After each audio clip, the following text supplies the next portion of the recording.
Mark David po. Ito yung parang ito walang problema. I-schedule pa natin. Okay, good afternoon. Ito na po ang hinihintay niyong kamukha ni Julia. Ayan. So kasama ko si Boss Mark. Hey. Pangalan boss, mag-ano ka muna. Mark David po from San Fernando po. Mark David from San Fernando. Ayan. So meron siyang unit dito. So kasama siya sa Founding 6 pala ng Apex. And ngayon lang natin i-feature yung kanyang motor. So yung kahapon kasi hindi nakapunta. Nagka-problema yung motor niya. So ito na. Ito na yung kakambal ni Julia. Ayun. Ikutan muna natin bago natin isa-isahin yung mga pyesa. Siyempre. Linis. Yan. Ganyan muna. Mamaya pagtatabi natin silang dalawa ni Julia kasi makikita nyo yung similarities talaga na. Okay. So boss, anong unit nito? Anong exact model, year, lahat-lahat? Bali ko is, yung unit ko is 2023 Aerox B2. 2023. Last November siya na, December siya na release eh. December. So 23, acquired pa siya siguro ng 24. Okay. ABS ba to? Non-ABS po, Non-ABS. standard. Okay. Standard, yung may susi pa yan, may susi yan. Pero grabe no, linis. Isa sa mga pinaka malinis na nakita kong Aerox to eh. Actually, kahit sa mga motor show dati, feeling ko walang sinabi yung mga yun dito sa linis niya oh. Yun. Di sa detalye mamaya papakita natin isa-isa. Okay, so syempre yung lagi natin ginagawa, umpisahan natin sa taas. Dito boss, ano ang mga linagay natin dito? So, ano yung unang linagay mo? Ano yung brake master? Swan FL, 14mm Adonize. Kumbaga ito yung parang top of the line ng mga okay. RCB na S1 FL. S1 FL na anodize. Ayan oh. Kita nyo, iba yung kulay ng ano niya. Ang tawag dito, yung tangke. Iba siya oh. Tapos, ito din, RCB na malaki. RCB na 40ml, hindi na siya yung stock ng 15ml. So, malaki na siya. Tapos, nag-brake arm ako dito para kahit papano, umusog siya ng konti. Tapos, fit, kumbaga, sakto, parang tuwid. Kasi pag hindi ka parang naaga nito, wala mo kubitle ako eh. Okay. So, ito nga pala, arm to. ARM yung ginamit niya. Diba? Ang linis, no? Kasama ba tong bracket na to? Yes. Kasama? Ito kasama to dito, pero ito, hiwalay ito ng bigas. Shopee lang. Okay. Shopee lang tong AR. Shopee. Pero, tingnan nyo, ang dami mong makikita sa Shopee na maganda talaga. Tapos, syempre, sa kabila, clutch perch.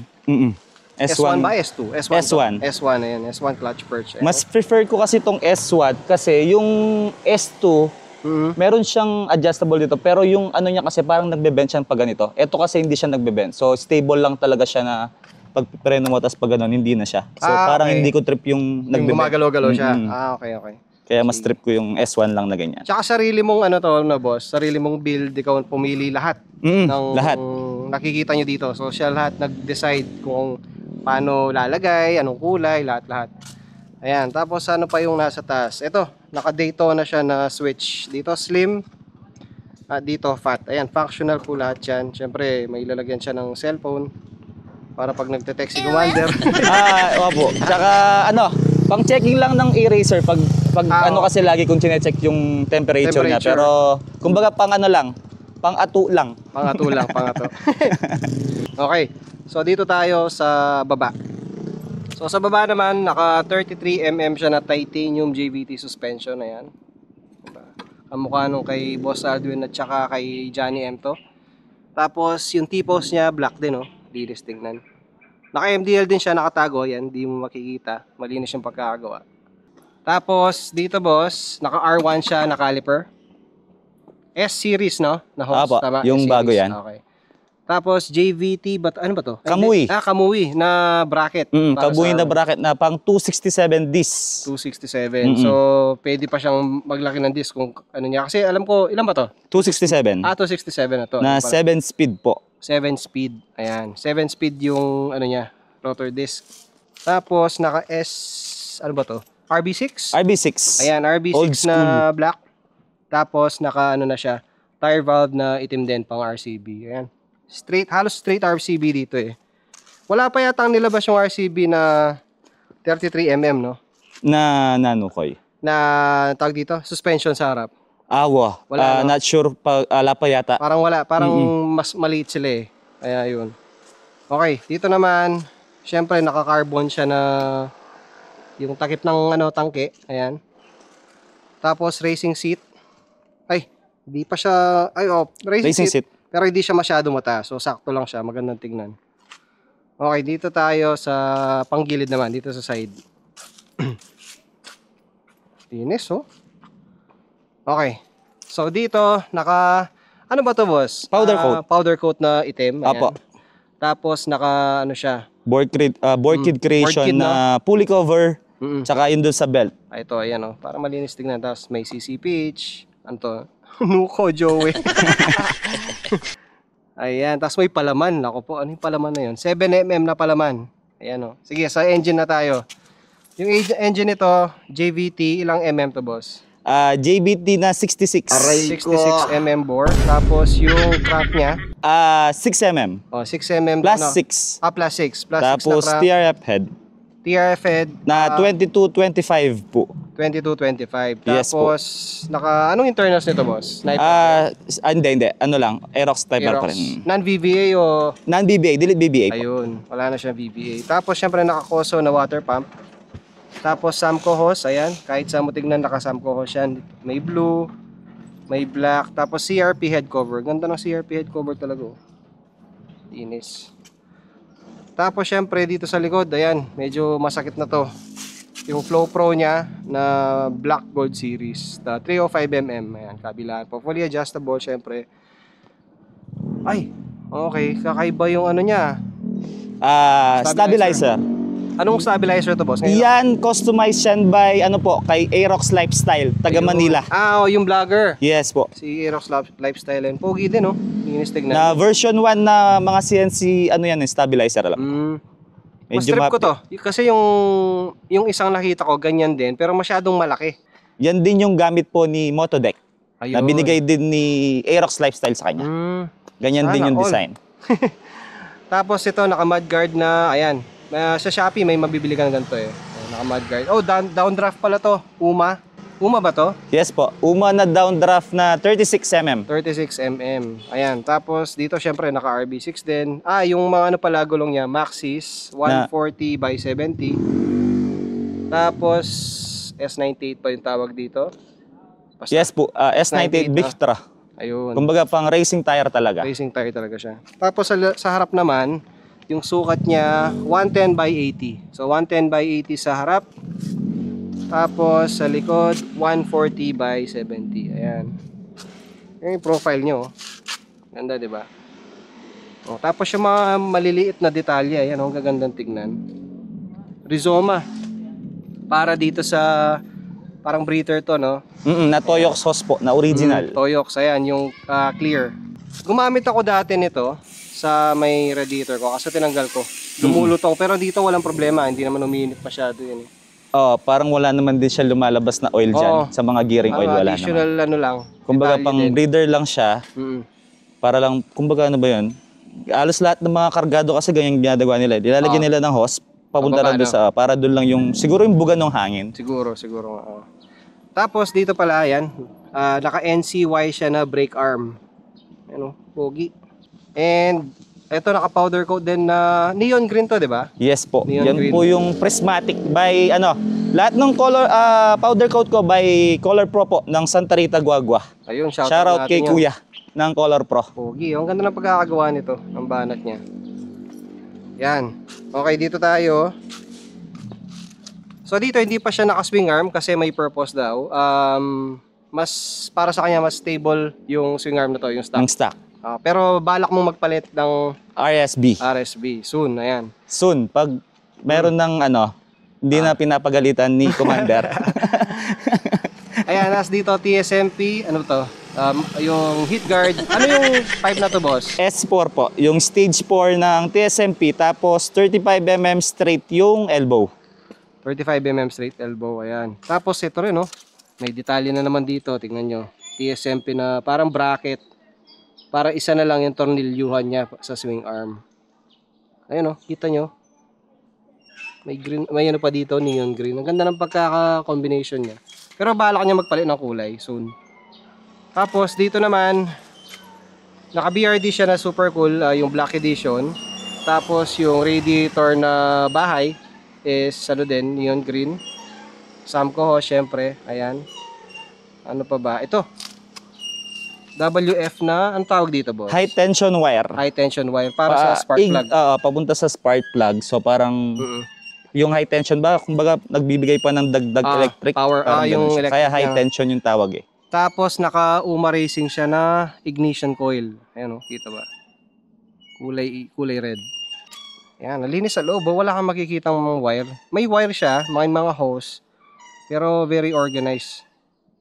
Hindi yata nagagamit itong motor na to na, boss. Oh, lagi lang nakastock po sa garahe. Actually, parang lumalabas lang siya once a month, twice a month, ganun lang. Kaya yung odo niya, kahit 1 year na siya, 5K pa lang yung odo niya. 1 year lang pas na yan. Bata. Tapos na-reset pa yung makina. So, syempre, parang technically, hindi 5,000 yung odo niya, no? Hindi 5,000 yung odo. Bali yung dun sa engine naman niya, nasa 800 odo pa lang siya simula nung nakargahan. 800? Grabe. 800 pa lang. Halos same tayo. Okay, dito naman tayo sa laman. Aray ko. Grabe, oh. Okay, syempre naka-eraser siya na RX Lite. Ayan. Tapos nandito na rin yung ECU niya, linipat. So, yung wiring yan, madugo. Ayan, oh. Kita niyo ba yung wiring? Ang linis ng pagkakagawa, no? So, in-extend lahat nila. Tapos, oil catch. Sa Shopee meron nito. Yan, pogi din. Kamukha nung kay Boss Aldwin to eh. Ganyan din sa kanya yata. Pero yung dito, parang alam ko nasa taas. Or yata. Pero wala naman din pinagkaiba if nandito siya or dito. Kasi ang ito yung in, tas ito out. So, parang dito lang din lumalabas yung same lang hangin. siya, no? So, same lang naman siya. Tapos, ito yung UMA. Syempre, yung downdraft niya. Ano, ang linis na loob.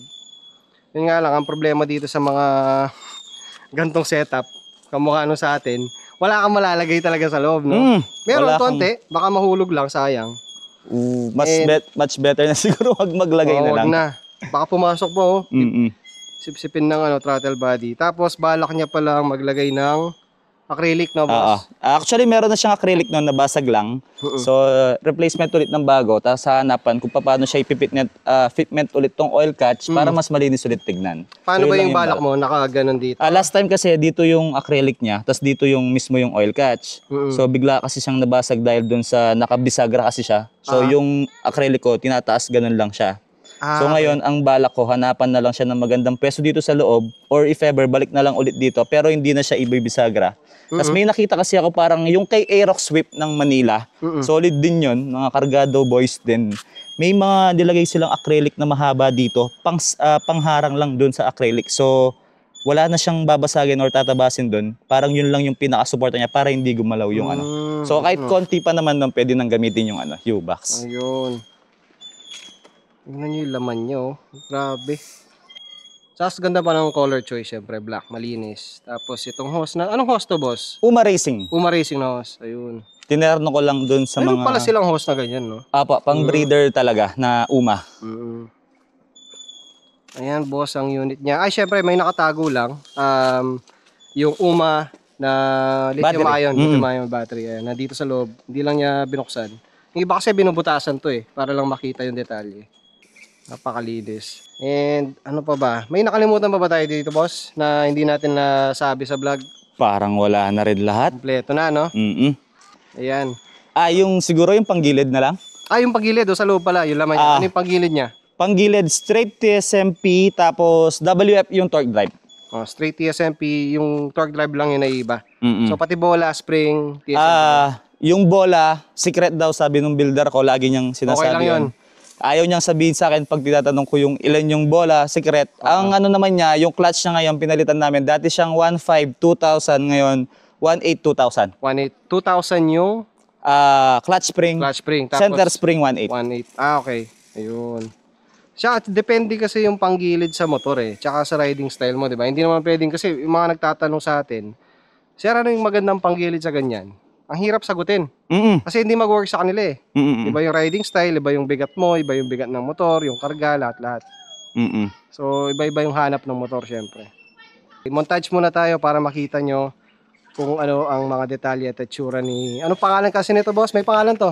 Moy Moy. Moy Moy. Ayan. Moy Moy ang pangalan niya.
Yun, sana nagustuhan niyo yung touch ni Moy Moy.